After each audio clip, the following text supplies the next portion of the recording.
Welcome to the Cross the Line podcast. My name is Carlos Smith, and today's episode is sponsored by Big Ben Dessert. Today we have another very special guest with us today. Two-time state champion, just a all-around, all-American player, professional player overseas as well, and one of the big dogs, man, one of the legends of South Carolina. A lot of people know his game, Mr. Arizona Reid, but most people call him AZ. How you doing? Pretty good, man. Pretty good. How you, man? Oh, I can't complain. I can't complain at all. So, like I was telling you before we started, man, when I'm in a group. I don't know if you're in it. It's on Facebook. It's like a South Carolina sports, and they always just talk about football and basketball all the time. Yeah, I see that. And they talk about some of the best teams to come through the state, some of the best players, and they just like, man, AZ. They always say AZ and Sidney. That 1-2 duo might be the best ever. So once I told people you were coming on, like I was saying, people were just saying he's one of the big dogs right here. Nah. So, like, we definitely want to. They like, man, I definitely want to hear what he got to say. But you know, like for people watching though, and for you, like when you hear people, you know, mention you as like one of the best players, being on one of the best teams and one of the best athletes all around to come through the state of South Carolina, how does that make you feel? Man, that's an honor. Like, it's unbelievable for people to put me on that pedestal like that. Put a lot of work in it, you know, but to hear people compare, like, everybody to 1A, 2A, 3A, 4A, it's a blessing, man. Mm-hmm. Just to, you know, at 37, you still hear your name ringing. Yeah. Like you 22. So that's a great feeling. Yeah, so, like, what I like about the group is, you know, it's all fun, and you know it's about debates, and you know it's like it's hard because you know guys play in different eras or whatever. Right. But you know just to hear like older guys, you know, mention your name, or they bring in even some of the younger guys. But you know, like I said, when they talk about some of the best, like your name is always in that conversation. Like, man, you don't leave out AZ now. I'm gonna be the junkyard dog, man. I like to be the, you know, that's how I play. I'm gonna come out there with that whatever attitude. Let's get active, you know. Right. That's just how I play. Ain't nothing changed. I'm still gonna be the same till I can't do it no more. I'm gonna be AZ. Yeah. Absolutely. So let's get into your story with it now. So for people watching, of course, a lot of them already know that you're born and raised in Gaffney. In Gaffney. So talk a little bit about like how your childhood was growing up. Like, what was it like for you? Childhood, you know, mom and pops didn't have much. You know, typical Black American family. Small household income, not much money, but we did what we had to do. We did the best we could, you know. I think going through what we went through, I'm sure you can speak for yourself. Zoe can speak for herself. Like it helps us as a man today for our kids. Motivation to be better, to have better, to just have a better understanding of life. Like I say, one thing I wish we knew more of is credit. Instead of everybody pushing school, like teach us what we really need. You know, not just get your education. Like that's important too, but absolutely, we need to know beyond. Like the Caucasian people, they have that access. Their parents teach them about credit scores, about everything. You know, stuff that our parents don't teach us because they don't know. Mm-hmm. So you know, I'm happy that people like yourself got your son here, teaching them the values, you know, of life early. Something that we didn't have, but absolutely. Like I always say, we can't fault our parents for what they didn't know. That's right. They didn't know. Basically, they just were kind of like taught to survive or whatever. So, what kind of messages were you hearing like from your parents like early on? Was it just, hey, just make good grades, go to school, and get a great education? Did they speak about money? Because you know, a lot of times, a lot of African American families like we don't like to talk about money all the time. You ain't got none. You can't talk about what you ain't got. That's true. I mean, your parents, I mean, together bringing home $600 a week with 3 kids. I mean, that's hard. Imagine that. Especially, that's different, man. Like I said, they are some tough individuals, very tough individuals to feed 3 people, well, really 5. Yeah. You know, it was them as well. Yeah, you got to feed them also. So, I mean, mom and dad just wanted schoolwork and respect the manners, because that could take you a long way. How would you say you were when you finally started playing the game of basketball? I started playing when I was, 6. I played for the Salvation Army. Shout out to the late Earl Smith. It's in Gaffney, South Carolina. Salvation Army. I played a little bit at the Girls and Boys Club, but not much. But mainly the Salvation Army at 6 years old. Was there any other sports that you played growing up, or was it pretty much you just I played focused? football, and I I played baseball with the Elks, so I was probably the worst player in the league. But I played bad, you know, go out there, run around, throw bats, throw rocks at people, you know. But you know, it helped. It helped though. So when did you get to the point where you just focused like solely on basketball? Like when did you know that was kind of like gonna be your thing? I think it was I know it was my 11th grade year. We was playing Rock Hill. I forgot who my quarterback. Either Marion Wisner or Barry Jeffries, one of the quarterbacks. I'm not sure who it was. And I ran a deep slant, and they threw it very high, and I went to jump. There's a guy named Coach Simpson. You might know him. He played at South Carolina? He played South Carolina. Okay, yep, I remember him. I jumped up, I came down, he hit me right here in my damn chin. Monday morning, I was on the track getting ready for basketball, baby. That was it? That was it. I ain't had no more for you. So you played all the way up to your junior year? I played up to my junior year. Because I didn't know, because, you know, a lot of times some guys like to focus solely on that one sport, or some guys, you know, like they like to play both. But, you know, I didn't know if that was something you kind of let go early on, like even before you got to middle school or high school. Coach Simpson made that decision for me. He said, big fella, that's enough of this.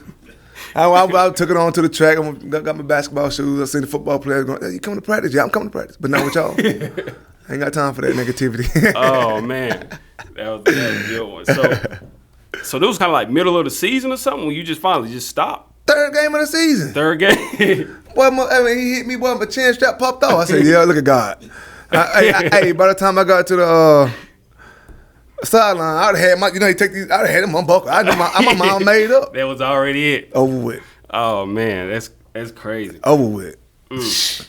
So for you, you know, looking at your circumstances, you had some siblings, correct? Yeah.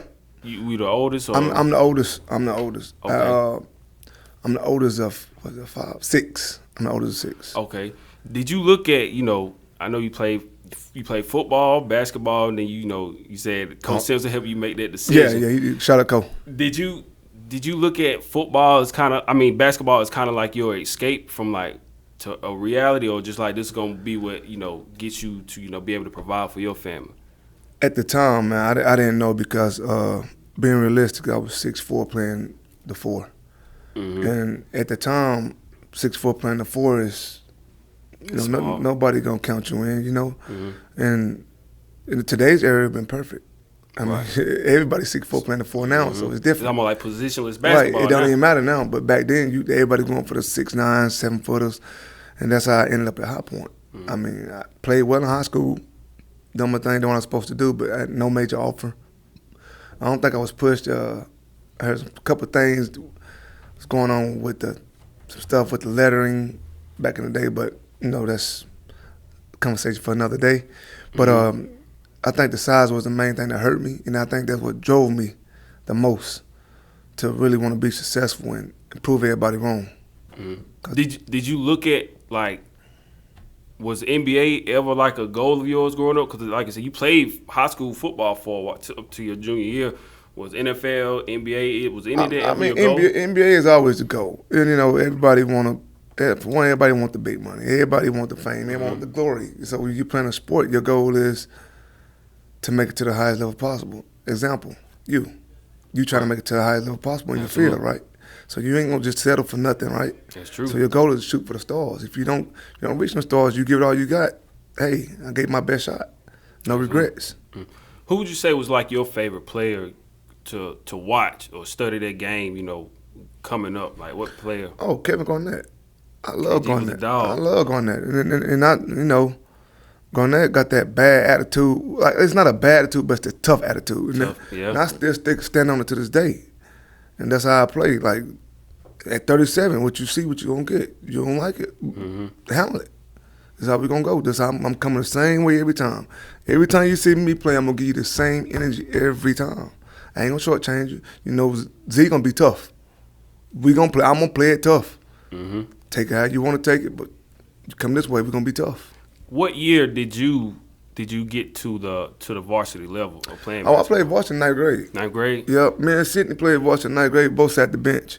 I mean, we used to have Skittles and Starburst in our socks because we knew we weren't getting in the game. But I kicked off in 9th grade though. I did some things I shouldn't have done. Got kicked off my 9th grade year towards the end of the season. Got kicked off, but it helped me for the next year to regain focus.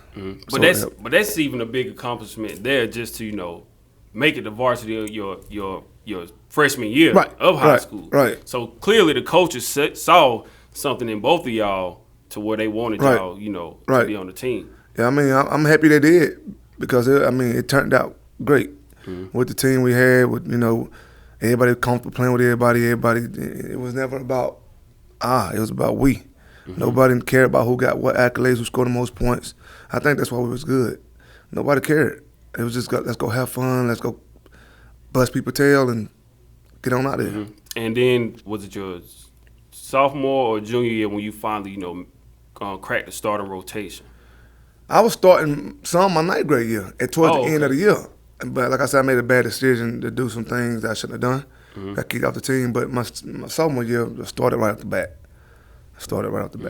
And then I was looking at everything.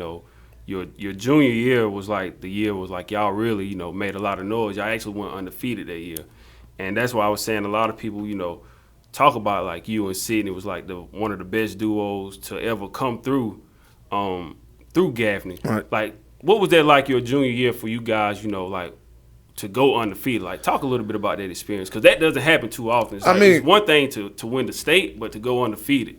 If you know Gaffney ain't never been known for basketball. I mean, so at first when we started winning, everybody was like, the gym started getting packed slowly. Then all of a sudden, sold out crowds. I mean, you come to Gaffney, you're just getting beat by 20. It's gonna be hard to survive in that crowd. It still seemed fake because how you win 28 games in a row? That's crazy, yeah. Like, you mean to tell me nobody could beat y'all? Nobody? That's tough. Like, that's hard. You play. I mean, you play like zero, no losses. Yeah. So how do you like? It was tough, man. Now that you say this, I think back like, how do you stay focused? That's as a child. So did y'all ever even really like pay attention to the record or anything, or was it like, man, we just gonna go out here and hoop and we just gonna smack everybody on the court? Well, it was, man. Like, I think me and Sid had got to a point where there was a couple guys in the area that can mess with us, but it was only one on each team. And you getting hit with 2 and 3 people from Gaffney, like, everybody hit you for 20. I mean, who do you take away? Right. I mean, you try to put somebody else, I'm open, then Dono open, then Sidney back open. It's tough. It's tough. I saw that the year that y'all won the state, when y'all went undefeated, they said that was the first time since 1949. It was almost like 60 years or so before did y'all recapture the state title. Did they ever talk about like that long of a drought of basketball, like of how long that had been since y'all had won a state championship? No, because basketball wasn't a priority in Gaffney. It wasn't like football. Football in Gaffney is unbelievable. Yeah. So it was like when we started killing people, they were like, we got a good basketball team? Like, who? What? We got good basketball players? Like, that don't even, how is that possible in Gaffney? We don't even make no basketball players. Right. So then you start getting good, and now, like I said, everybody started respecting you, and you're getting a lot of AU looks and all kind of stuff going on, good Nike camps, and just all winning championship in high school. What was it like, I got to ask you, speaking about in that 1-2 duo, like I said, people always mention you guys. Like, what was that like, teaming up with? I mean, of course, y'all had an all-around great team, but teaming up with Sidney Rice. Sid is special, man. Ain't nothing you could say. I mean, it wasn't nothing that he couldn't do. For me, he was like a.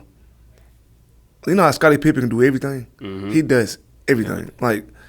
It ain't one thing you're going to just say, oh, he can do this. No, he going to do all 9 things that's on that paper and do them well. And he was big and athletic, fast. You couldn't match his athleticism. I mean, it was tough. Yeah, I saw a highlight a couple of days ago. It was like, I don't remember the team that y'all playing, but the gym was packed. And it was like the guy was going for like a layup or something, and Sidney came. Spartanburg, Central and Fuller. Spartanburg, Central, and Gaffney. And he blocked Central Fuller on the backboard. Yep, and then you came back down, they hit you. And dunked. And Yeah. everybody just went. It was crazy. It was crazy, man. Like I say, Rice was definitely fun to watch. Definitely fun. Could you tell, just playing with him, like, he was going to be clearly went on to the NFL. He was great, but could you tell in that moment, like, Sidney was just like a rare breed, like he was just different from everybody else? Like I say, he did everything. You know, when people try to say, like, when people say rare breed, they base it off scoring.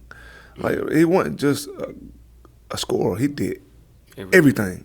I mean, he gonna guard your best guard. He gonna rebound. He gonna pass. He gonna shoot. He gonna get steals. He gonna nice guy. Won't say 2 words, but he's gonna do everything. He's a dog, I mean, but he's definitely different. All time, great athlete. Yeah. Was it ever like because both of you guys were just so great?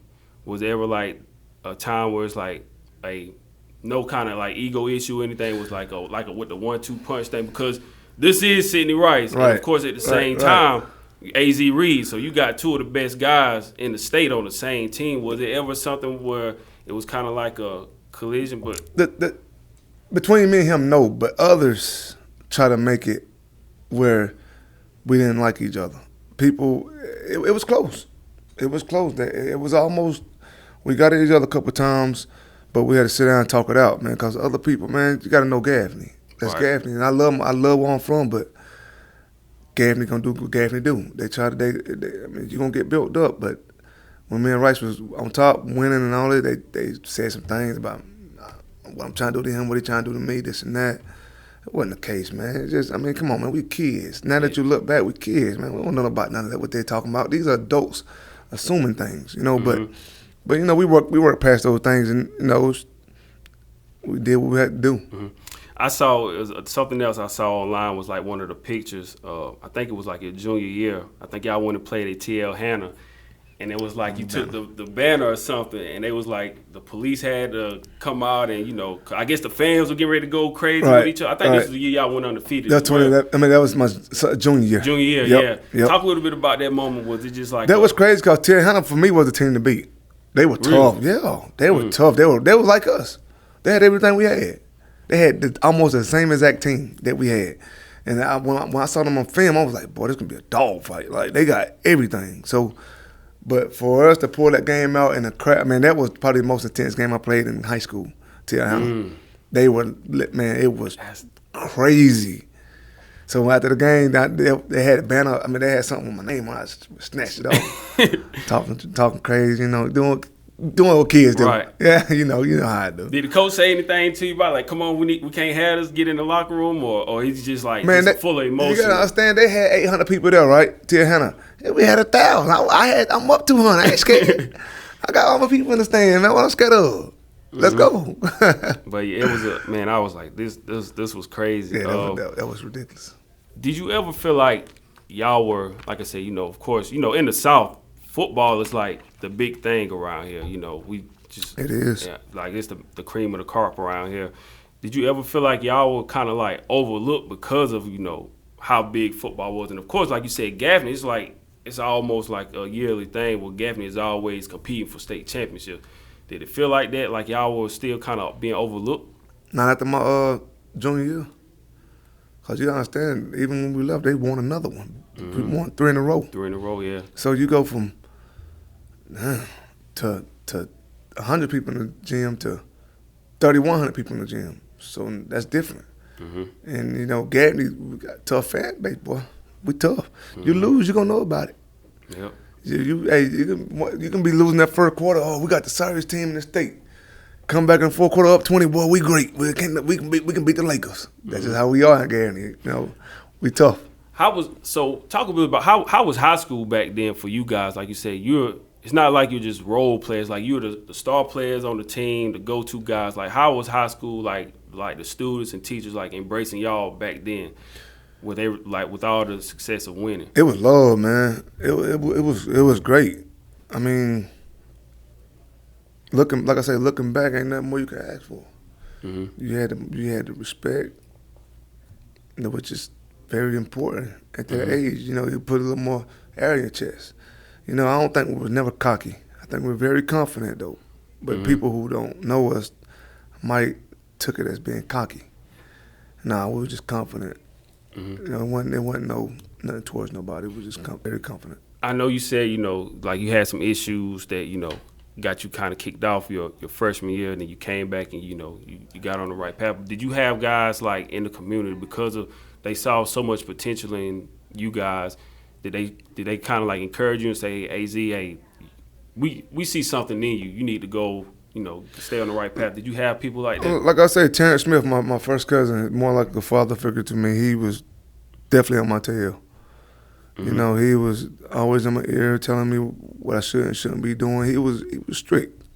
He was very strict. He thought he was my dad. And I thank him for that. Now, looking back as a grown man now, you need that guidance. You need somebody like that. Everybody needs somebody like that in that corner to tell you, hey, man, that ain't right.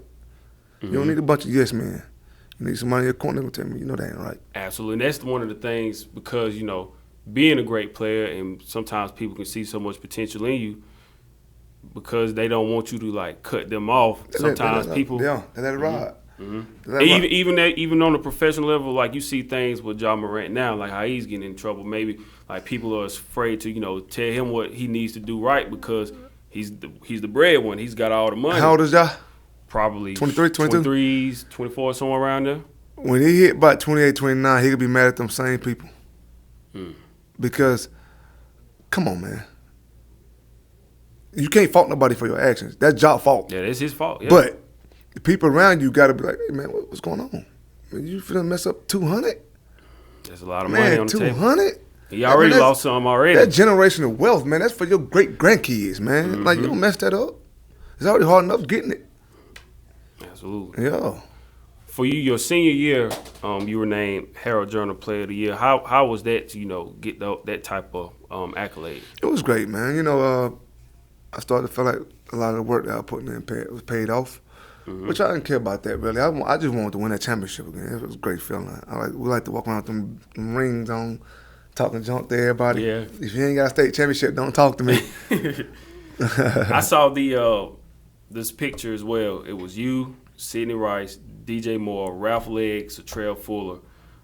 Did you keep up with everything that was went on with all the other guys? Because back then, it was pretty much like you had to look at the newspaper or catch something on the news because social media isn't what it is now. So did you keep up with what was going on in the area? Yeah, of course, man. You had some especially the tough teams, man. You had Bourne Spring with Harvey Bell, Brooks Foster. Jay Free, my junior year. Then you came to Dorman. Then you had Ralph Legg, Feimster. Man, you had Spartanburg with Fuller and Luke Payne. Man, it was tough. You remember all of them. Yeah, I remember dog fights, man. It wasn't no cakewalks now. Them boys they were hard hitters too. I mean, ball just bounced our way a couple times, but it could have went either way. Right. They were tough too. All due respect, they were tough. Yeah. Who would you say was y'all rivalry? Because when I was at Jonesville, high school, in high school, Bowling Spring. Okay. Man, it's crazy. Me and Harvey just talked on the phone. Man, I never would talk that boy on the phone, man. We hated each other because of basketball. I'm talking about hated. Back then, going to the mall was big. Man, we were trying to fight every weekend over basketball, man. We talking to their girls, they talking to our girls. Didn't nobody like that. You know what I'm saying? You got one up on me, I'm getting one back up on you over basketball. Yeah. But they competitive, we competitive.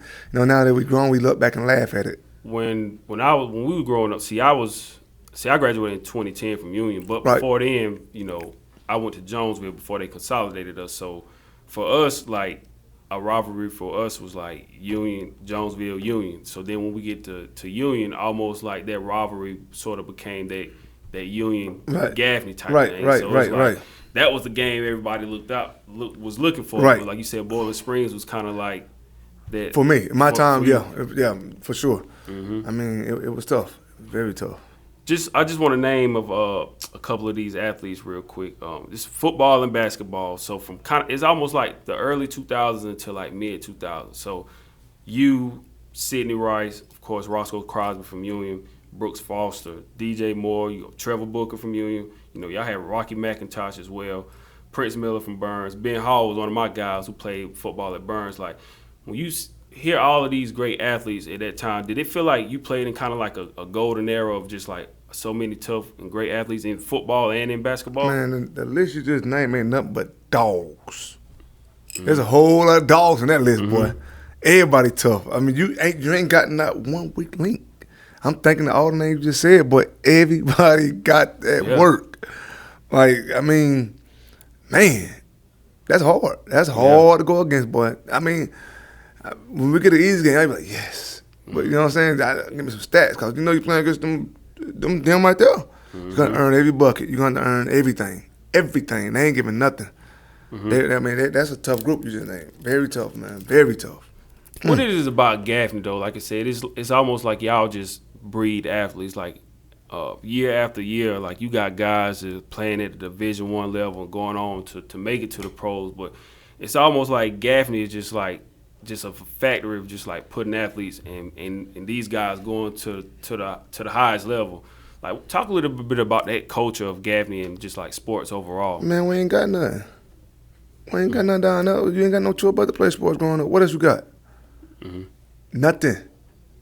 I mean, I love home. I love Gaffney, but we ain't got nothing but sports. So that's what you're going to turn to. I mean, you're going to turn to that sport. I mean, and like I said, that's a sports town.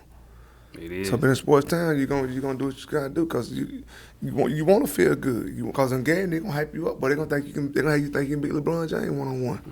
Gaffney don't play with you. Yeah, tough mentality. What? Gaffney gonna have to put you up there now. You're gonna be high on that pedestal in Gaffney.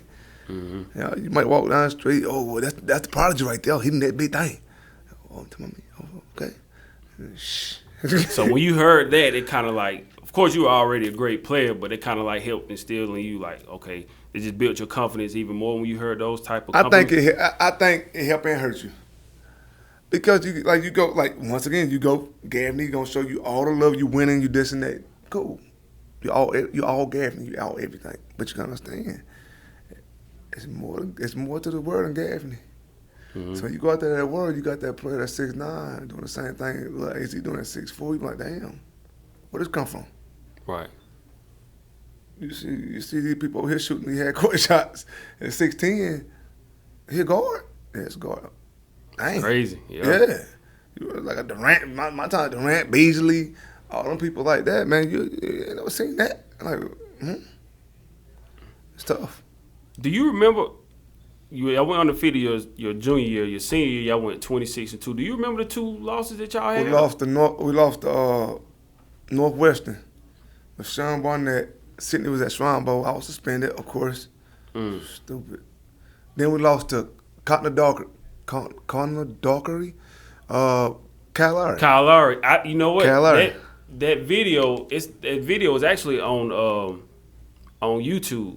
I saw it this morning. Somebody posted it. It's like a video of like when y'all played them on YouTube. I think Sidney might have been in that game, I believe.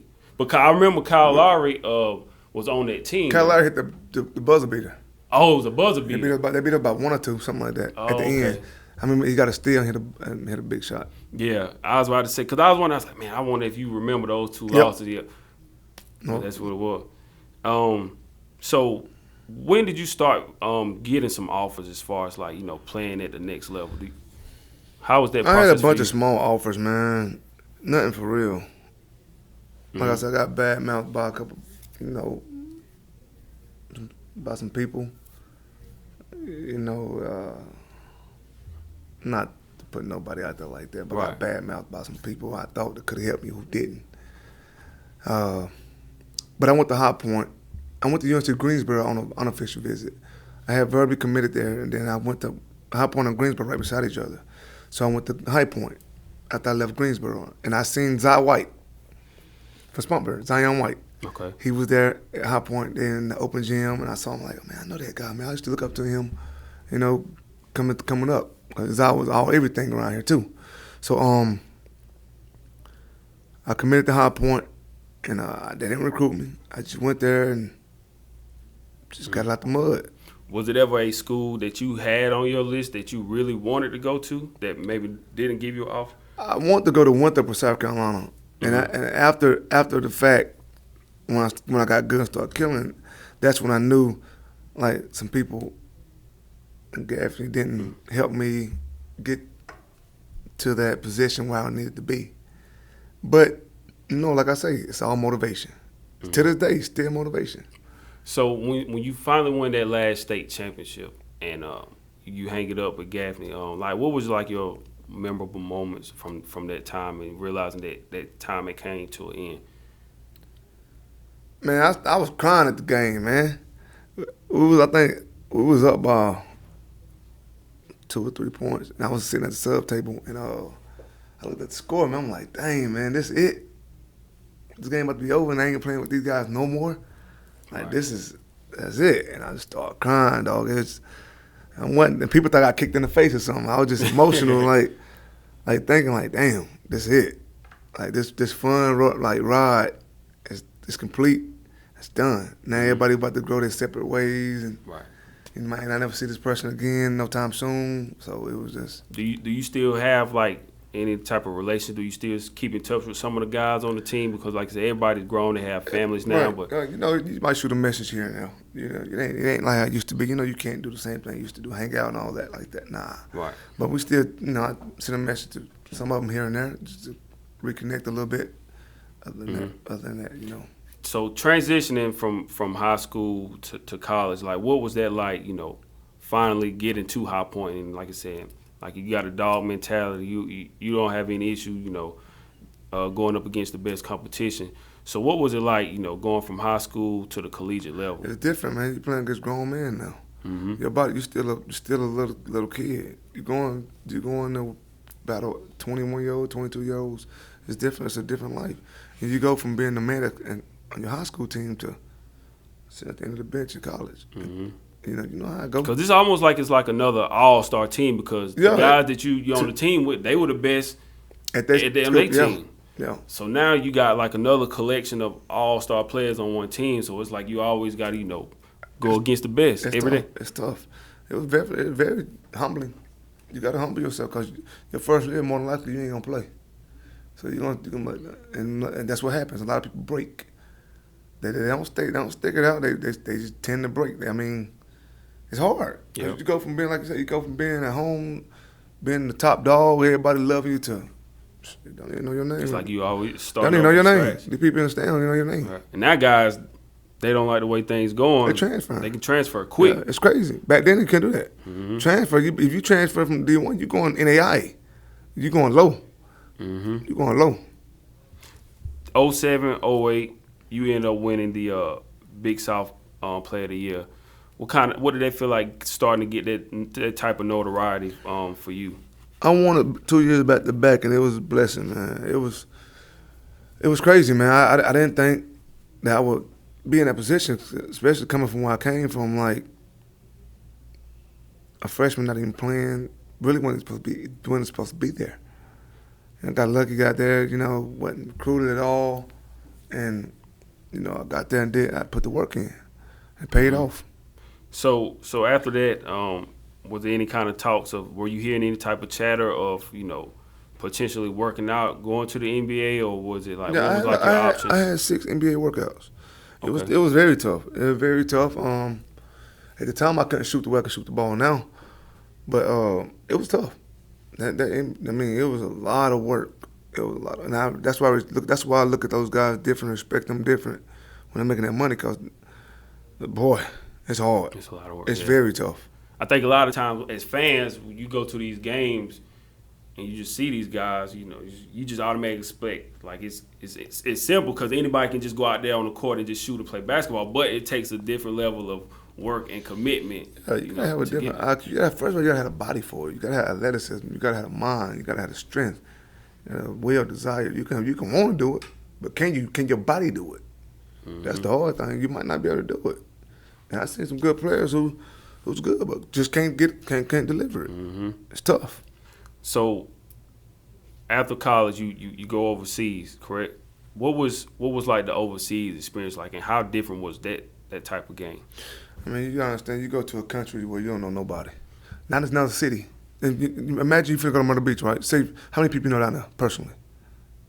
Just a few people I went to college with, but not many. Yeah, imagine going to another country you don't know a soul. You can't talk to nobody. You can't speak the language. You don't know. You don't even know how. That's what I want. Yeah. You don't know how to spend their money. You got to go on your phone and computer to figure out how much this money worth.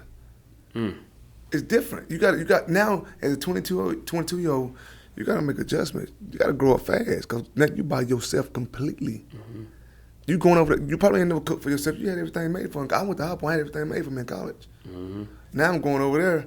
Now I got to cook for myself every day, figure out what I'm going to eat, like all that. Right. I'm an adult. Then I got to practice. Then I got to do this, do that, do this. Then you got to go to meetings and all this and medical testing. It was tough. I would imagine, like, when you get there, they kind of, like, help somebody, like, is there anybody, like, a chaperone or mentor that kind of, like, helps you transition from, like, being in America to another? No, all the teams got, like, a do-boy. I call it do-boy, but like a manager. Mm-hmm. He make sure the player's good, but still, he going to do bare minimum. Like, this is the grocery store. Like, this is how you use your washing machine. This is how you turn the stove, little shit like that. But it ain't no, well, I'll hold your hand and walk you through this. No. You might not see that man for another 3-4 days.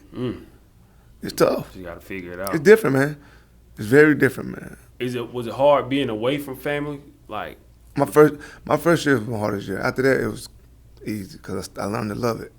Making good money, having fun. I learned to love it. It became a lifestyle, a way of life for me. Mm-hmm. How often are you usually gone? Like when you're overseas playing ball, like 8 to 10 months. 8 to 10 months, and then you come back for a little bit. You know, yep. Get a little. Come back a little bit, spend all my money, go back and some more. Being in that position, you know, like you said, you know, you just watch your family, you know, work to survive, and now you're making a living. Is it kind of like you were like the breadwinner to a certain degree when you go over to overseas and then you come back home and, see you doing well for yourself? Yeah, I mean, you know, your goal is always try to make your mama happy. That was my goal. You know, and even though she never really asked me for nothing major, it's all small stuff, but, you know, I felt like I made her proud, and that makes me happy to know I did that. You know, because especially where we came from, renting houses, you know, light bill, lights off, water's off, not enough food in the house, and now we ain't got to worry about that no more. Me and my sister, my brother, we handle what we got to handle. Mm-hmm. So them days are behind us. We don't want to see those days no more.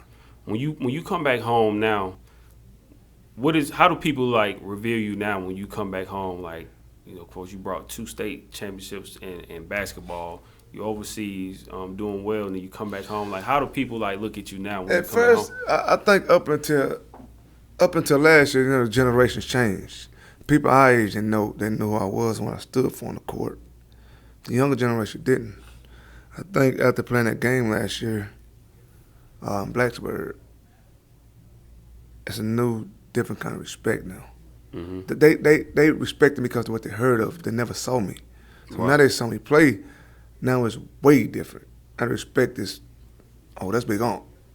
Instead of just hearing about it, like there's a lot of good players I heard about Steve Surratt. People you ain't gonna know him, but Peanut Smith. I never seen him. I respect him because I'm going off what people say. I didn't see it. It's a different thing to see it. Right. Like prime example, Wilt Chamberlain. We didn't see that. We hear about it. Yep. And you think, he scored 100 points.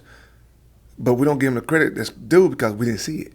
Mm-hmm. You see what I'm saying? Right. You see his stat line better. Even when you talk about some of the greatest players, like a lot of people like leave out Wilt. You of course you hear LeBron, Jordan, Kobe. Right. Those guys. Because that's what you saw. Right. But my dad and them conversation different.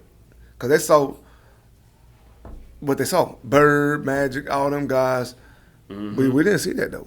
I mean, we didn't understand it. Right. So, a little different. And now, you know, like I said back then, we didn't really have like social media like that. Of course, it was a little bit of internet, but it wasn't like an Instagram or Facebook back then. So, like I said, you had to watch AOL and MySpace, Black Planet. Exactly. And you had to, you know, look at the news or check the newspaper to see what somebody was doing. Now it's social media, so these guys, you just turn on your phone, and you got access to pretty much anybody. You can just type in somebody's name, and whatever they doing is gonna pop up. Do you ever feel like it was like a blessing in disguise? You kind of missed that social media era though, because of like the celebrity that you had in that time, and you know the stuff that you had to battle on and off the court. Do you feel like it was a blessing in disguise to kind of miss the social media era? Yeah, I think so. I think it was. Social media is tough. Mm-hmm. It's rough. I mean, goodness. I don't know how LeBron do it. I don't Got a know. clean image, yeah. Man, I don't know how he keep his mind so strong like that. Every day somebody talk about you. Every day. Every day you turn that TV on, they talking about LeBron. It can be damn soccer season. Well, LeBron James he only got 4 championships. He ain't do that. Like, god dang. Yep. Like every day, you know how mentally strong you gotta be to handle that. But I think it helps him too because he has the right people surrounding him. So even if he turns it off, like these people, he has ears to what's going on in the media and everything. Right. Those people around him can kind of like shut off some of that noise. Of course, when you're a great player like that, one of the greatest ever, you already gonna know to expect some type of criticism, regardless. Right. But every day. It's an everyday thing. That's media though. Yep. Even if he walk outside somewhere, somebody got a camera and holding it up to his face and putting him. He always in a tough spot. Mm-hmm. So do you still keep up with what's going on in the NBA, or do you? I watch it. I definitely watch the playoffs. It's the best playoffs I ever seen. Mm-hmm. I loved every game, every series, every game was great. Loved it. Yeah, it was tough. Who's like your favorite player to watch now? Like playing in the NBA, is it you got a favorite player? Man, you know I'm a junkyard dog, man. People gonna like when I tell you, gonna like what? Man, I'm a PJ Tucker fan, man. I like Tuck, man. Tuck, I like that dog, man. I like dog. Hey, you can be getting Tuck 50, man. Tuck gonna get a steal, talk to you like you got 2 points. Tuck, he ain't gonna stop playing you hard. He gonna wrestle you. He gonna beat up on you. He gonna do what he do. That's why he 38 still in the league. Still in the league. Still starting, still making good money. Yeah. Great money, actually. And he gonna spot up in the corner if you need him to. He gonna shoot that 3 in the corner. And he gonna give you a bucket. So for you, have you started thinking about, how many years have you been playing ball now? Like professionally? 15. 15 years. Have you ever started thinking about, what life after basketball may look like, or you still like? I'm in it now because I'm not going back over there. I'm not going back across that water. I went last year. I'm not doing no more. It's over with. Life after basketball is I got 2 little raccoons down there in Florida. My babies, Arizona and Phoenix. That's life after basketball. I got to be a father, man. And I missed a lot. Right. So I mean, my son 9, my daughter 6, and he's like I say, he's taking to me crazy. Like I had him up here last week for 2 weeks, and everybody was like, "Dang, your boy love you." Like he called me Lil AZ. He called himself Big AZ. Like it's yeah. to the point. I saw a video. I think you posted on Facebook. Like y'all were in the gym playing ball or something. He was working out with you. Yeah, I made him play with the big people. Right. I made him play. He was scared to death. Scared, but I told him, "Son, hey, this how you get better." I did it. Mm-hmm. And like it was a like I'll never forget that day. I never forget July 9th. I never forget July 9th. Because that was the first time I played basketball with my son on the same team. Man. It was crazy, bro. It was crazy, man. Like, I'm looking at him. He got crossover, dude, lay him up. So I'm getting mad. So next time he come, I blocked the shot. Yeah. So was that kind of like one of those final decisions, too? Finally being able to play ball with your son? It was kind of like it was time to, stay home and, help him and, be a father? It was there. It's a tough thing, man. You leaving some good money on the table, man. It's tough. But money can't get that time back, though. Exactly. And money can't get that time back. Like we were saying before we started this conversation, it's like, well, I brought my son with me now. It's like, man, my son just turned 9 a couple months ago. So I'm like, man, I got to enjoy these moments. And, I bring with me because, like I said, it's going to be a point in time where he might not want to hang with me no more. Right. It's going to be a point in time. You know how it was? You was like that. You know what I'm saying? I was like that. He was like that. I started tagging along with my brother. We going out and everything. Like you hardly even speaking to your dad. But yeah, man, it was due, man. It was time. He's begging for my attention, asking me to train him, and I'm about to leave. Dad, can you stay? I'm like, yeah, it's hard. Yeah, man. It got to beat me up mentally. I had to go back this past year to make sure I was completely done. I'm done. And then you just knew it, like I knew it. I was getting. I've been over there 14, 15 years. And I got homesick. I knew it was over. I got homesick. I knew it was time to go. Would you consider ever getting into the coaching space of basketball? Or? I train. I do personal training, basketball and fitness try to help people stay in shape, and I train the kids. Try to get back. My goal is to build a gym in Gaffney. That's what I'm trying to get next. Trying to get a basketball court, have a league, personal training, all that, all in one. What kind of advice would you give to young athletes today that strive to be in a position of like the position you're in, even to make it to the collegiate level? Like, what kind of advice would you give these young guys? Because clearly, you've accomplished a lot, and they can look at the state championships, playing collegiate basketball, playing overseas. Like, what kind of advice would you have for these young guys now? Man, first thing first, man, be coachable. Listen sometimes. You ain't gotta always talk back. Man, I see a lot of kids without discipline. To try to do the right thing, man. Like, it's gonna be a process. You're gonna get frustrated. Be respectful. Use your manners. That can take you a long way. Mm-hmm. There's little stuff, and then like we look back, like, damn, I can't believe I did that when I was young. You know what I'm saying? Like, believe in yourself. Mm-hmm. Put the work in. It's gonna be hard. Anything worth making that damn dollar, gonna be hard. Mm-hmm. I ain't never seen one easy dollar. I ain't never seen $1 that was easy that you work for. Everything you work for, you want it, you gotta go get it. Ain't nobody giving you nothing.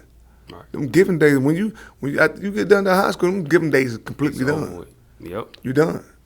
I had my middle school and high school coach, Coach Robinson. He coached me in football and basketball when I was in school. I had him on last weekend. When he was talking about, advice to kids, was also just, appreciating that moment that you're in, because it's like, almost like when you're in that moment, especially as a kid, when older people, adults try to tell you something, you don't really want to take it in because you think they're just trying to be hard on you. But they know. They know. Mm-hmm. They know everything they're telling us. They done been through it. Like, at the time, you don't understand that, but now you got your own kids. You can like, damn. Man, my mom used to tell me the same thing. My dad tell me the same thing. You be like, you tell your son, what do you get big? I tell my son, what do you have kids? Same thing our parents said. Same exact thing. Yep. You be like, God dang, I won't listen to none of that. And they were right. Mm-hmm. They were right. I mean, so it's our job to instill it in our kids. Absolutely. Speaking of instilling that in your kids, like you said, your parents could only teach you what you knew, and you wish they would have taught you about like the importance of credit. Like, what's a financial lesson that you learned, being a professional and being on your own as an adult? Like, what's a financial lesson that you learned about financial lessons just overall? As an African American black man, you ain't never had nothing. So when you get something, what you gonna do with that money? You gonna spend it. Like I say, they don't know. You don't know how to save. Right. All you know how to spend, but you learn how to save, because when you hit ground zero, man, I don't like this. So next time you get you some money, you're gonna try to hold on to it a little better. I mean, did you learn? Was that a lesson you learned the hard way when you first? Oh, my first 5 years, I knew I was spending all my money every time I came. Every time I came home, I knew I was going back about $1,000 in my pocket. I go spend all my money. Go back. God dang, I spent that. But you got to grow. You got to grow from it. And you learn. You're gonna spend money. You're gonna make money. You're gonna come and go. But now at this point in stage in your life, you better make a stay. You better sit down somewhere. You can't do that same thing you do. Spend thousands at the club. Shit, fuck that. Absolutely. I ain't doing that. If you could give yourself a lesson, looking back, if you could talk to the younger AZ, like, what would you tell yourself? Be more respectful. Be more respectful, man. Be more respectful. That's what I'm saying. Be more respectful and listen. You gotta listen. You don't know everything. You listen. Because at that age, at that 17, 18, you know everything. Can't nobody tell you nothing? Who can tell you something at 18? You ain't hearing that. You think you're grown. You think you got all the answers. Have a nephew right now doing the same thing. Think you got all the answers, but you're wrong as hell. Right. It's like that. My thing, it should be, well, it should be, but, like I said, with young kids now, when they have access to everything on social media, a lot of them do feel like they can get everything they need to know from the internet. But, if they look at you and see what you accomplished, and like, do your family members or like your nephews and people, do they understand like how good you really were, like still are, like playing? They do, but they don't. This generation different. They do, but they don't. You know what I'm saying? They know I'm good in basketball, but they don't know the kind of work I put in. They don't know how I got this good. They think, oh, they just good. No, it don't work like that. It's a lot of broken bone, a lot of days I wanted to quit. I just didn't. I kept going. We got a few more questions, and then we'll get ready to wrap it up. Next weekend, we got an upcoming game, the Gaffney versus Spartanburg game. Talk a little bit about that game and how did it actually come about? First of all, shout out to A&K Promotions, man. Zoe Webb, Key Weber, man. The boy made it happen. They had it last summer. That was the first one that Zoe put together. You know, he came to me and LJ about it, and first it was all fun and games. Then, 2 weeks later, if you know Zoe, you know he got a plan. You know what I'm saying? So he put it together, you know, and we're going to keep going. But this year is going to be against Spartanburg. Very interesting. Yeah. You know, very interesting. I look forward to it. A lot of guys I looked up to growing up, Jamal Brown, Zion White, Nuke Stevenson. Just to mention the point guard Tony Ballinger, a couple of them guys, and even I think they said was it Zachariah Robinson, Z-Man, and they're younger than me. Yeah, he was nice too in high school. They got robbed when they played Somerville. Yeah, he hit that shot. Yeah, they got robbed that time, but but them boys, young boys over there, they got some good players. It's gonna be interesting, man. Look forward to it. So in the past, it's always been just Gaffney against Gaffney versus Gaffney in the past? It ain't really I don't know. See, that was my first one playing last summer. We played old school Gaffney, 30 and up against 30 and down. Old school, new school game. Okay. So, can't forget about the GOAT, man. You can't forget about LJ now. That's the GOAT. You got to throw him in that list. That's the GOAT of high school basketball around here. See, he averaged 40. I was going to ask you, so I graduated 2010. I think LJ was a few years after me, but like I said, when Khalid came up here and they was talking about the game, because he played at Spartanburg, I think he's going to be in the game as well. And he was like, man, LJ was a problem. Like LJ was just a bucket back then. But I want to ask you as far as ranking these guys. So you say he's the best Gaffney basketball player, would you say? He's the best in the upstate. In the upstate? Who else can you put in front of him? He averaged 40. You average 40. 40. That's crazy. How can you argue with that? That's tough. I mean, cut it how you want to cut it. Who can you put in front of that? Give me one name that you put in the upstate in front of that. Go.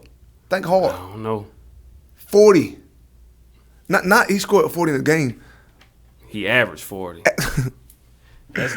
You average 40 points, man. You listen. But I'm not gonna knock him because he's a great player in high school. But did he? And I don't know. Did he play with another guy like you had and Sidney? Because y'all couldn't average 40 because of and you had what's the other guy that Donald played Sims? With Sims, yeah. So I had like a 3-headed monster at one point in time. Can't control. Not taking nothing away from LJ now. Don't get me wrong with that. He's great. You can't control who he play against. He can't control his age. Mm-hmm. That's true. He can't control that. That's out of his control. He control what he can control. What he can control is who he play against. Is he gonna play? Yep. He can't control. You can't say what if y'all. No, you can't. You can't. That's true. It was 40. I mean, 40 is 40. That's tough. The score 40 is hard. The average 40 is even harder. That's insane. Yeah. That's unreal, man. I played against so my junior year I played with Devin Booker. I remember when we played Gaffney. Devin Booker. Not Trevor. Trevor, the oldest brother that played at Clemson. Well, I thought you were talking about Book from Phoenix. I was saying, no. Jesus. No. Oh, you talking about, okay. Devin Booker from Union, yeah. Gotcha. So me and him played together. He was my junior year, he was a senior. And I remember the guy we played against was Josh Cord. And Josh was Corey a monster. Yeah. Pete had Corey. He was a shooter. He had Corey. He was a shooter. Still is. Yeah. Josh Corey tough to deal with, man. Is he showing up next week? Yeah, Josh playing. It's gonna be a dog fight, man. I mean, it's gonna be tough. Yeah. It's gonna be tough. I was gonna ask you. Well, before I even get to that point about the game, just kind of sticking with the LJ point. If you had to rank the best players that came through Gaffney in basketball, how would you rank them? Oh, 1 and 2 is LJ Peak is 1, Josh Corey is 2. Then everybody else get in line. So you and Sidney Get in line. get in line. Yeah, because Mr. Basketball, how can you argue with that? You got 2 Mr. Basketball, so how can you argue? You can't argue. That's why I try to tell people at home. They be like, who you think the best? I said, Peak for 1, the best. Nothing to talk about. Josh Corey is 2. Oh, how you put Josh up there in front of you, Rice? Did me and Sidney get Mr. Basketball? So how can you argue with that? You can't argue. You can't. Look, man. I respect back titles. That's. Josh got a title. Yeah, Josh got a title. He went twice. He lost one, won one. But yeah, I think my senior year they might have won. 2010. But you understand? You got Mr. Basketball though. Mr. Basketball, yeah. I mean, that's individual. That's the best in the state. Yeah, that's tough. He was cold. Like the thing when people watch this interview, I don't want them to think that I'm taking away from LJ because he's definitely like great. 40, man. Yeah, 40. That's tough. Tough. That's tough. Man, 40. The average. And that's the thing. Like people, once again, the same thing happened with me and LJ at the crib. Man, LJ 10 years younger than me. 10 years younger, and they try to make it. Well, Reid don't like Pete. Man, come on, man. That's my young boy, man. Right. That's insane. And people forget that, like they don't know how to take me. Like I'm a dog 24/7.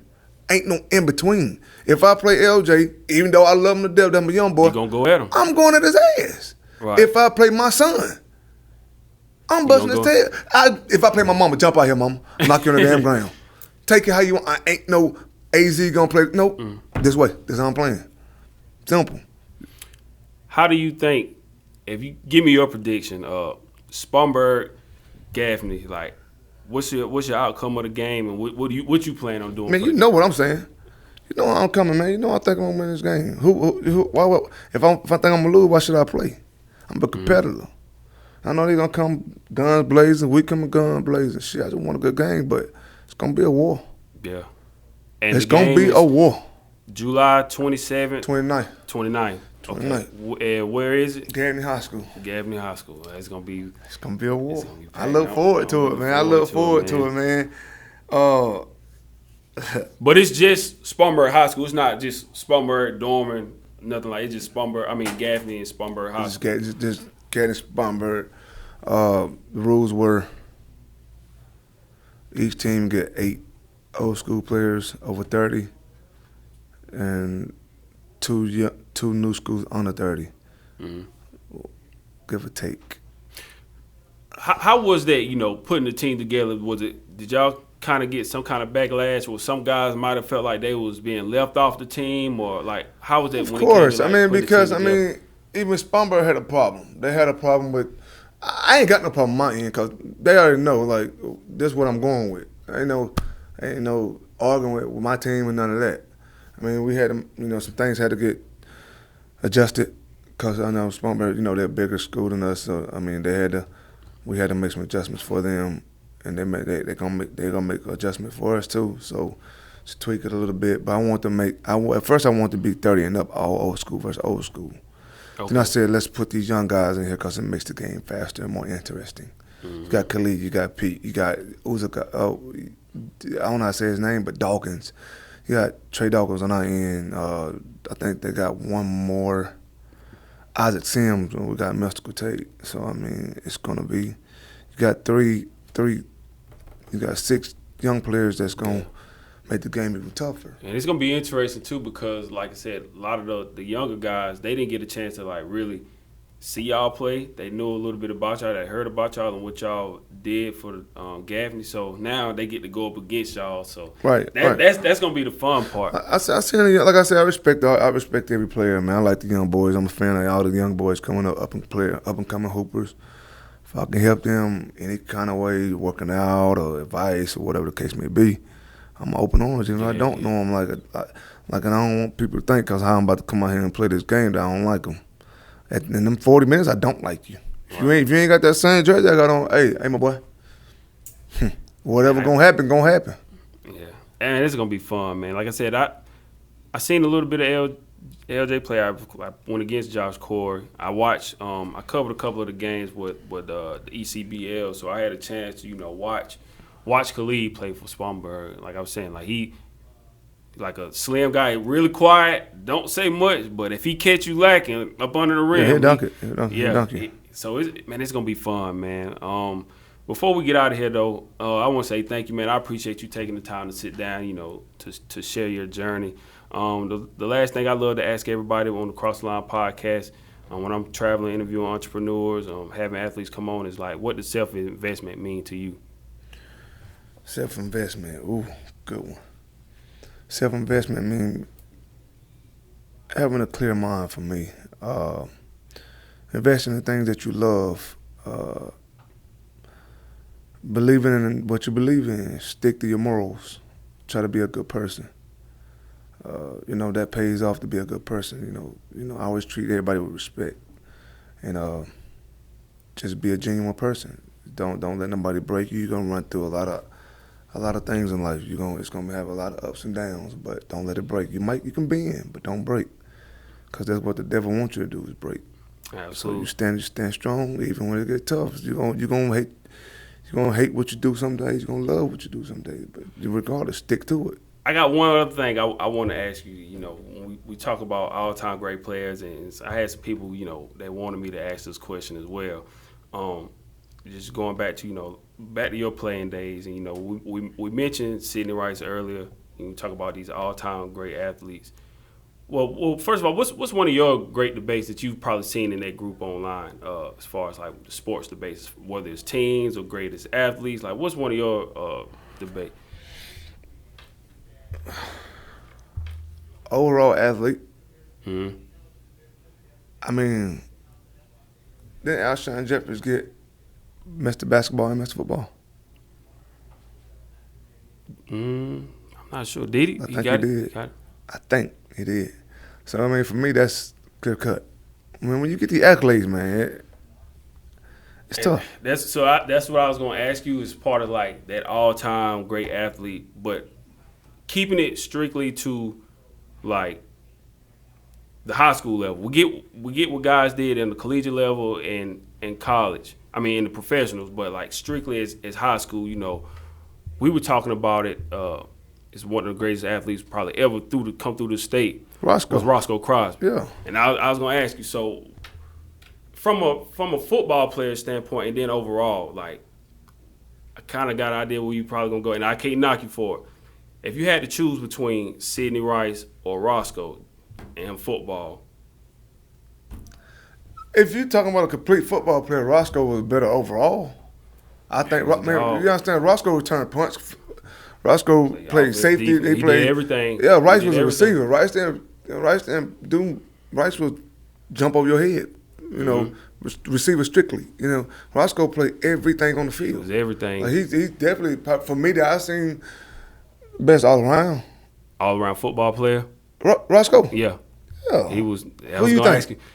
That's where I was going. I was like, it's one thing to talk about the best, maybe in like the history of a school, but Roscoe probably was like, I mean, I don't know. He might be in the conversation the best ever. I'm gonna tell you, somebody don't get no credit, man. Who I think the best receiver was in Gaffney, Quinshad Davis from North Carolina. He went to North Carolina, yeah. I think Quinshad was the best. I mean, it's 1A, 1B, but I think for me, just watching what I seen, and like I'm a big Rice fan, but Quinshad did some unbelievable. He was tough. I mean, he had crazy numbers too on top of that. Mm-hmm. I mean. But then again, Rice got Mr. Football. That's tough. Hard to argue with that. It's hard. It's hard to. It's hard. I mean, Quinshad got the stats better than Rice, but shit, did he get Mr. Football? He lost. He didn't get it. He didn't get it. But man, you can't argue with the accolades. But but you seen him up close and personal. I seen him up close and personal. Like I said, man. Overall, though, I think I might. It's hard to go against Roscoe, though. I think he's overall Roscoe number one. Yeah, for me. Yeah. Overall, I don't see nobody. I mean, because either they was a running back or they was just receiver or quarterback. They wasn't no. Roscoe did everything. He did everything. And I know you been biased too, because you from that area, but I'm from Jonesville. But no, listen. He's biased. I'm from Jonesville. But Union right there beside us. But anytime you go to the town. If you ever mention the best football player, the first guy they gonna mention, you can't mention Union without mentioning Roscoe. Oh yeah, Like, you're right. That was it. Roscoe Williams. If you go into the back of the locker rooms where we have like the state championship teams, so we have like 3 state championship pictures back there, and then it's like at the top of the wall is like these accolades with players, everything they accomplished. On a plaque, you might see 3, 4, 5 athletes on one plaque. Roscoe had a whole entire plaque by himself, and then he had another one right beside it with everything that he accomplished. Football, baseball, and most people say he was better in baseball than he was. I forgot about that. Yeah, he I think he signed with I want to say it might have been the Kansas City Royals. Somebody he signed with, but they was like, man, Roscoe was even. Yeah, Roscoe. Some people say he might have been better at baseball than he was in football, but when you mention Union County football, Roscoe was like the standard. So who you think is best with basketball? Best in basketball? Man, that's hard. Man, I don't know. That's a hard one. I could say, man, you could say Zion if you wanted to. Zion Williamson.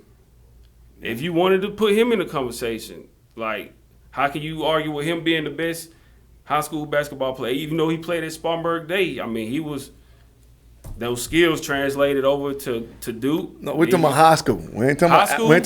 We're talking about high school. High school, Zion was still like.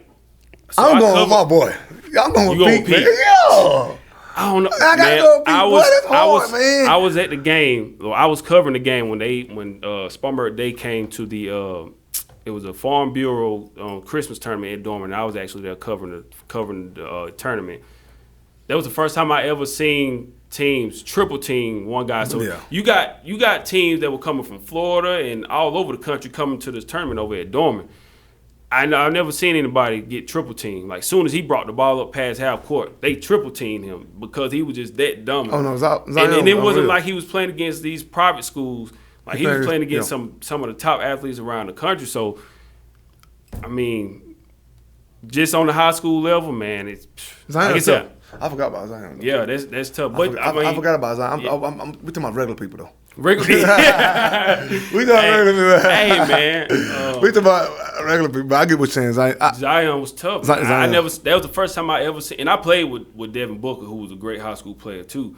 But I never seen anybody where they triple teamed him. As soon as he crossed, like, you leaving 2 other people open just because you want to stop him. And it's like, man, I never seen anything like this. So you can say Zion, you can say Pete. That's tough, boy. Yeah, it is. And I see you don't really like to put your name in that conversation. It ain't in that. It ain't. No, it's not. Nothing. How? I get it. I mean, like I say, I'm a realist. I'm a fan of the game. Yeah, I get that, but you know, just like Peak is like the standard at Gaffney. That was it. Man, they need to get that boy. They need to put a jersey up there now. What you waiting on? Yeah. Did they retire? No, they don't. No, they ain't. I don't know. I was gonna ask because that was. Gaffney ain't did. I don't think Gaffney retired the jerseys. That's crazy. Yeah, that is.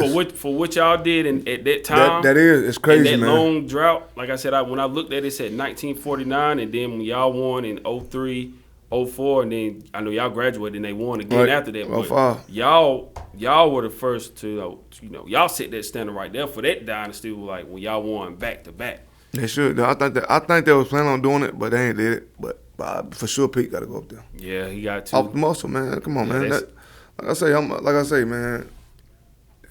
Average 40. Yep. And like I said, just so people watching this, we're talking strictly high school. We're not talking about college or pros. This is just strictly high school basketball. I mean, you say what you want to say, cut how you want to cut it. 40's 40. Yeah. Average. It's hard. It's hard. I don't care if you playing against 7th, 8th graders. You go out there and try to get 40 points a game on 7th, 8th graders. Yeah, it ain't like you playing like a full NBA. You still playing varsity. Yeah. Playing varsity. So, I mean, some good players. But yeah, but I had to ask you that though, man, because I love having these, like, not too often that I always get a chance to have sports debates, because like I said, we're interviewing a lot of entrepreneurs. Right. But when I have athletes come on, man, I love to have these sports debates about like who's the best player and like in these eras. And so I definitely had to ask you about, like we said, we talking about just high school athlete overall. I'll probably put Roscoe. Receiver, I'm gonna still say Roscoe. You say basketball, probably go Zion, Peak. You can't argue with that either. No, you gotta go Zion first. Best player I played with in high school was Devin Booker, but I still say you go Zion, Peak. Josh Corey was just, when we were playing, like he was a problem for us. What you see him? You wait till we see him. He's still up. Shit money. That jump shot, man. It was crazy. Like this dude man, I think he might have gave us 40 or close to it one time when we played. I don't doubt it. He was like, bro, like Josh, man, nigga look good. Nigga moving good out here, boy. Well, we moving see good. already. We moving good. Man, I think I'm gonna have to show up for the game. Man, come on to the game, man. Everybody looking come on to the game. Come and check us out. July 29th, Gaffney High School. Girls game at 2. So the girls are playing too. We playing Gaffney old school girls against Gaffney new school girls. Okay. Boys at 5 against Spartanburg. Then we gonna have Big Mike from making a band singing. Intermission. We got Earl Vernon doing the national anthem. We got the Gaffney High School cheerleaders and Ewing Middle School and Gaffney Middle School cheerleaders performing. It's gonna be a special event, man. Oh, then before A&K Promotions as well, he's over all this. He having for the kids 400 book bags, free food, bouncy houses, fun and games before the game starts at. Starting 11 to 1:30. So if you bring your kids, if you your book bags and school supplies, come on out. Everybody enjoy. After then, I know for the adults, after party, gonna be at Universal. Come on, have fun. Hopefully, everybody's emotions will calm down by that time, because I know it's gonna be a lot of trash talk from the players. From the fans, man, I already know how it is. People sports will bring out a lot of emotions in people, man. So I'm definitely. But we just like we talked about. It's for the culture, man. It's for the culture, man. Absolutely. We're doing it to have fun. We're gonna mess up a good thing. Absolutely. I know our people gonna do what's right. We're gonna do it right. We're gonna have a good evening. We're gonna have a great event. We're gonna have fun. We're gonna trash talk. Everybody will go home safe. Absolutely, and I love it because, like I said, I always wanted something to, like a lot of times, like when guys finish playing ball in high school, it's like sometimes we almost forget about what these athletes did for us in high school, and we forget about them once they move on to, the next level or college or whatever it is. Right. Like a lot of times, it's like we almost don't celebrate these guys enough. Right. So I love the fact that we get a chance, celebrate all of you guys, what y'all did for the upstate, just putting the upstate on the map, period. Right. Just from, like I said, from Broome to Dorman, Burns, like I said, Gaffney, Union, like all of these schools, like y'all all helped, make the upstate what it was. So I appreciate y'all for that. But thank you again. I really enjoyed this, AZ. Enjoyed the sports debate. And I like the way you were just transparent. You were honest about your journey. You're objective when it comes to sports. Right, like you're gonna give your honest opinion. So I appreciate that as well. Before we get out of here, I'm gonna let you give the last word of advice to anybody watching this episode. Hey man, let's stick together, support each other, come together, man. Quit all the nonsense. We just gotta, and it's about the youth, fathers. If you got kids, get in their lives, man. Especially young boys, they need you now more than ever. Mm-hmm. Especially with the way the world going, we gotta step up and do what we gotta do. Absolutely. So, AZ, thank you again for this episode. I appreciate it. Like I said, thank you for everything you've done for the upstate and how you contributed to it. Thank you for what you're doing in the community now. So, hopefully, everybody enjoyed this episode of the Cross the Line podcast. Till next time, keep chasing your dreams. Thank you for listening. Thank you for having me, bro. Yep. What's up, everybody? I'm here with Cross the Line podcast, man. Y'all tune in. Check my dog out. He's doing great things. My name is Arizona Reid. Everybody be blessed. Stay safe.